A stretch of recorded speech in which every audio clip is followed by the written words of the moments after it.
In 1274 BC, a young Egyptian pharaoh, Ramses II, led an army of 20,000 men against 40,000 soldiers from the Hittite Empire. I'm Matthew Settle. Both sides would fight one of the earliest recorded battles in history at Kadesh. At stake, the security and prosperity of Egypt. More than 3,000 years later, this is all that remains of the Syrian settlement where 60,000 men fought for their lives in the Battle of Kadesh. Now, with new video game technology, you are about to see this great battle as never before. The vast numbers of soldiers, the troop formations, how they fought, and how the battle was won. Get the view the generals wish they'd had. Now, on Decisive Battles.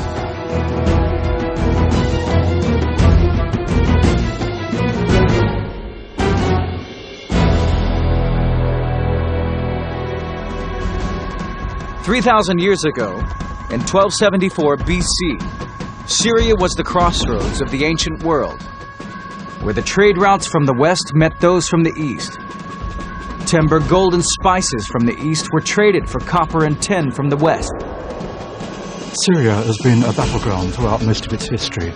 It's where three continents meet. It can't defend itself. It can't produce a big state of its own. But it's therefore always a target for the superpowers. To the south of them was the Egyptian superpower. To the north, the new superpower on the scene, the Hittites.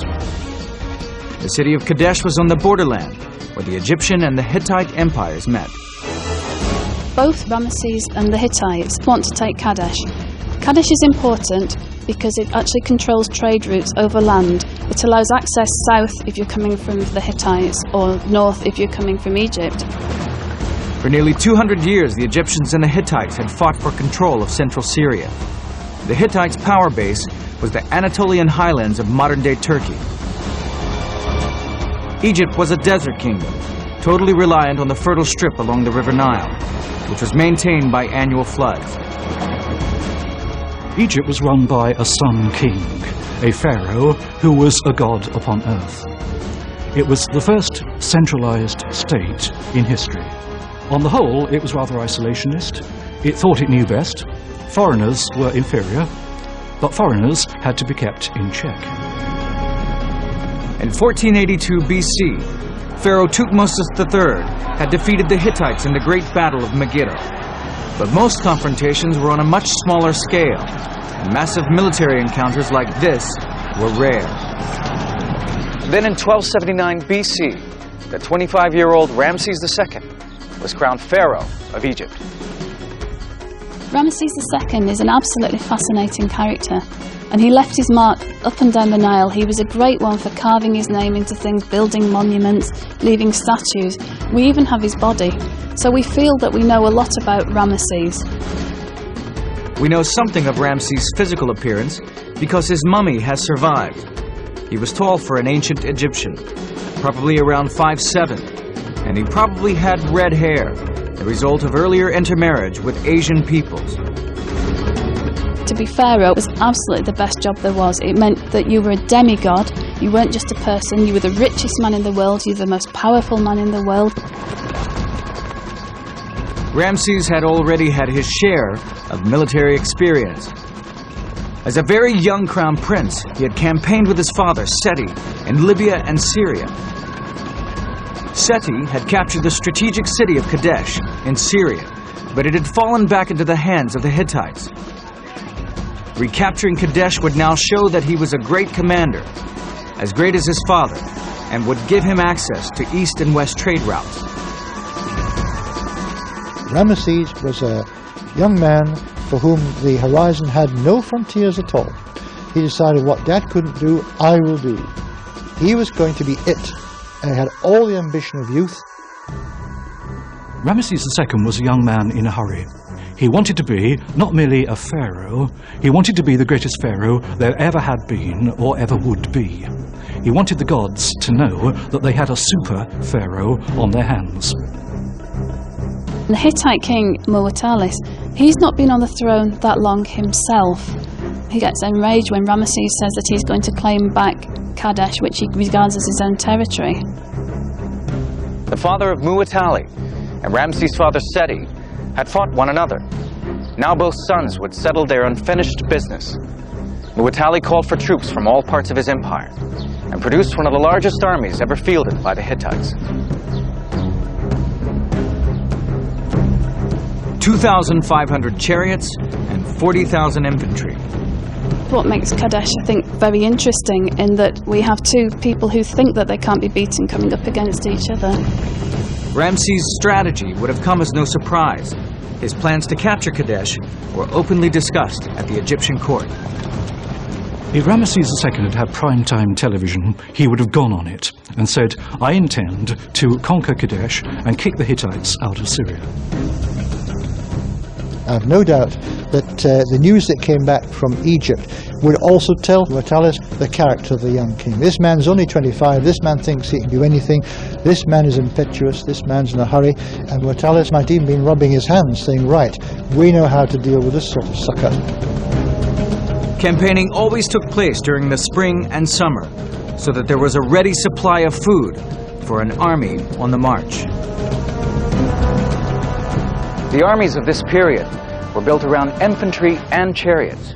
Charioteers were like modern-day fighter pilots, the top guns of their time. To be a chariot driver was a bit like being a test pilot or something like that. It was a job that people wanted. It had prestige, it could lead to great rewards, it attracted all the girls in the neighborhood. They also had to supply and maintain their own chariots and horses. The chariot was a formidable assault weapon, designed to smash into and break through enemy infantry. It was also a mobile firing platform and carried a driver and an archer.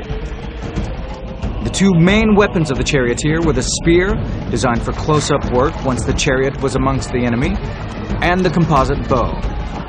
We have an account of an Egyptian pharaoh using a composite bow, drawing the bow and firing the arrows through a target of solid copper. The arrows went through the solid copper and came out the other side onto the ground. These things were armor-piercing weapons. They could do a lot of damage. The chariot was designed to be used in close contact with the enemy, which meant that the enemy could quite easily shoot them up. The Egyptian chariot had some advantages over the Hittite vehicle. It was lighter and more maneuverable. It was driven by only 2 horses and carried a driver and a warrior. Again, spears and bows were the choice weapons. Both sides were fairly evenly matched in weaponry. The Hittite foot soldier carried a long thrusting spear and a short stabbing dagger. And although iron had made an appearance by now, the major hand weapons were the bronze sickle sword and the bronze battle axe. The Hittites were a formidable fighting force, but they didn't scare Ramses, who referred to them as the effeminate ones because of their long flowing hair. In mid-April 1274 BC, the Egyptian army assembled on the city of Pi-Ramses on the Nile Delta. It must have given the whole country a huge lift, because it's exactly what pharaohs are supposed to do. They're supposed to assemble huge armies, reinforce Egypt's superiority and march off.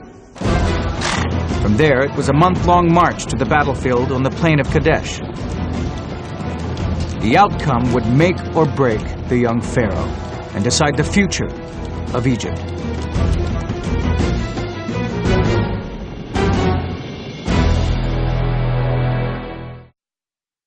In 1274 BC, Ramses II, Egypt's warrior pharaoh, is marching against the Hittite Empire.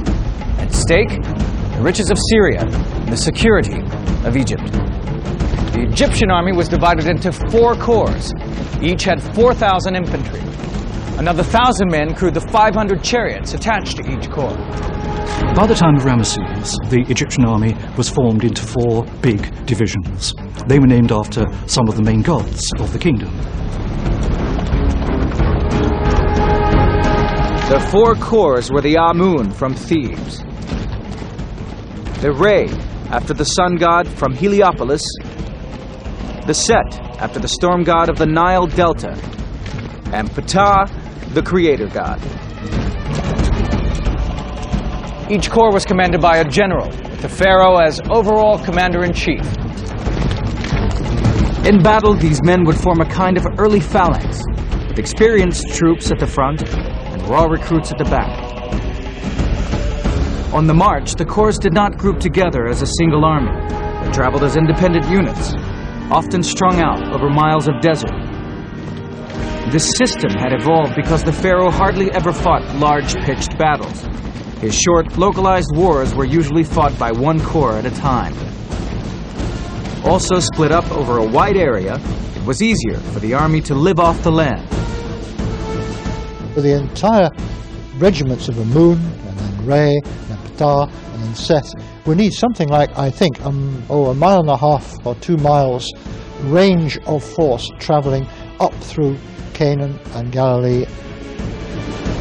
The Egyptian army marched north, while an elite division drawn from all 4 corps moved along the coast.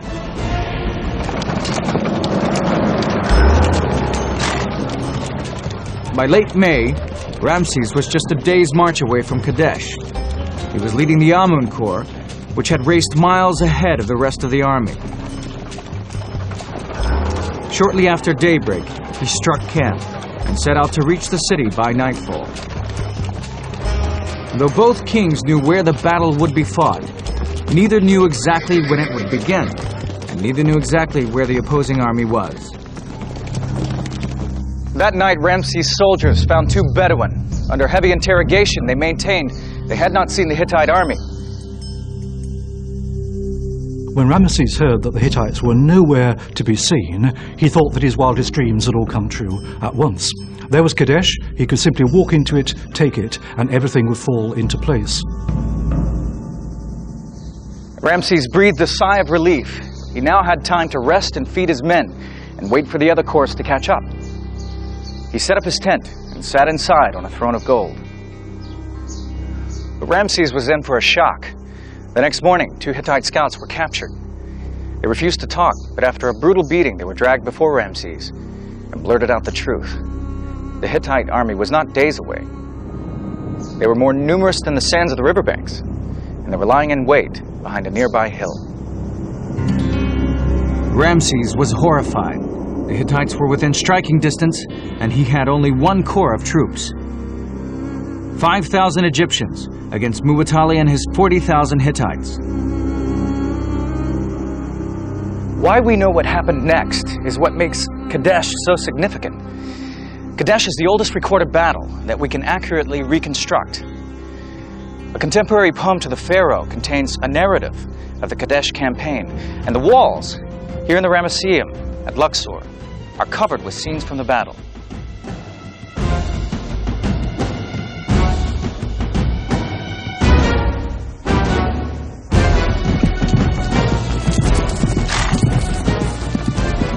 Ramses sent messengers to the other 3 corps, ordering them to make speed to the pharaoh at Kadesh. But it was the following morning before the Re Corps was alerted. They immediately began a forced march to Pharaoh's camp, with chariots out front of the infantry. But as they came closer, hundreds of Hittite chariots raced out of hiding and smashed into the Egyptian infantry column. It must have been a vision of chaos. Heavy Hittite chariots coming from the side against a division not in battle order, heavy arrows, heavy swords, blood-curdling cries, dust, and sudden death coming out of the sky. The Re Corps collapsed into chaos. Many just dropped their weapons and ran for it. The men who were meant to rescue the pharaoh had run away. Ramses was trapped. With just a quarter of his troops, it would only be a matter of time before he was overwhelmed by the Hittite army.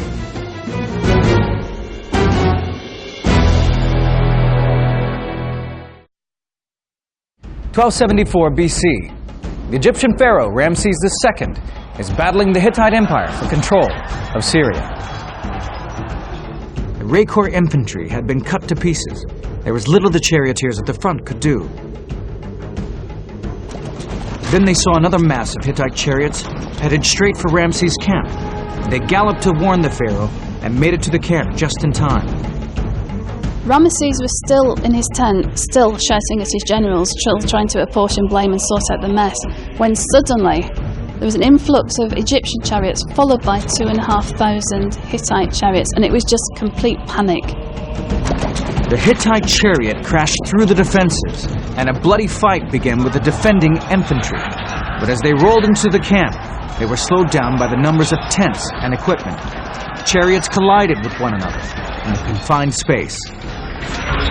There is blood, there is dust, there is looting, because Egyptian gold and silver artifacts were very valuable throughout the Near East. The chariots were now caught in a huge traffic jam.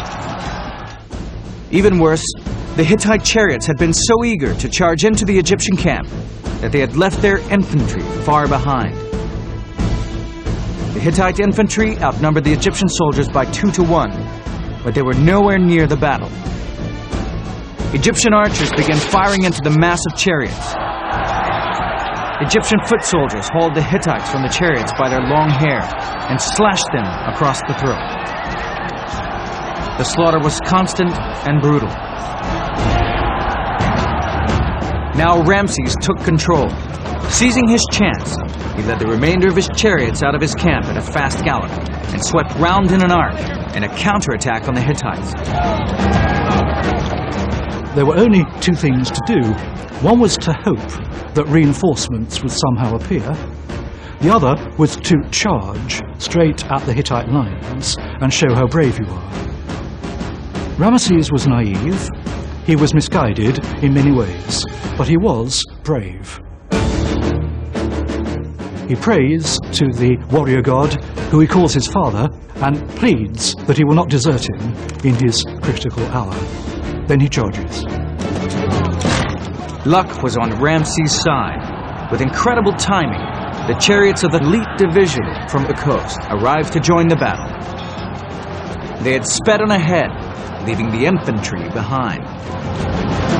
Ramesses was moved from a position of being very much the underdog to having elite troops burst on the scene, frighten the wits out of the Hittites who didn't know they were there.